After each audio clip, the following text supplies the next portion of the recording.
New ইয়র্কের ব্যস্ত আকাশসীমা দিয়ে লন্ডনে যাওয়ার পথে অল্পের জন্য বড় দুর্ঘটনার হাত থেকে বেঁচে গেছেন মার্কিন প্রেসিডেন্ট ডোনাল্ড ট্রাম্প। তার Boeing 747 jumbo jet air force one spirit এয়ারলাইন্সের একটি যাত্রীবাহী বিমানের খুব কাছাকাছি চলে এসেছিল।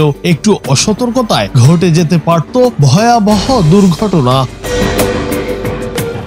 ফোর্ট লডারডেল থেকে বোস্টনগামী স্পিরিট ফ্লাইট 1300 ও এয়ারফোর্স ওয়ান যখন লং আইল্যান্ডের ওপর দিয়ে যাচ্ছিল, তখন একজন এয়ার ট্রাফিক কন্ট্রোলার লক্ষ্য করেন দুটি বিমানের উচ্চতা ও উড্ডয়নের পথ প্রায় একই রকম। তিনি সঙ্গে সঙ্গে স্পিরিট বিমানের পাইলটদের গতিপথ পরিবর্তনের জন্য সতর্ক করেন।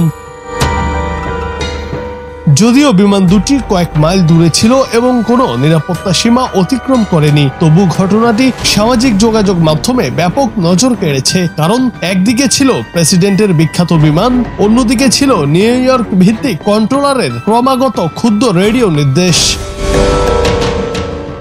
ঘটনাটি ঘটেছে মঙ্গলবার। এদিকে মার্কিন প্রেসিডেন্ট ট্রাম্প গতকাল স্থানীয় সময় রাতে লন্ডনে পৌঁছান। এই রাষ্ট্রীয় সফরে উইন্ডসর ক্যাসেলে রাজা চার্লসের সঙ্গে তার বৈঠক অনুষ্ঠিত হয়েছে। জুনায়েদ আহমেদ, বাংলা টিভি।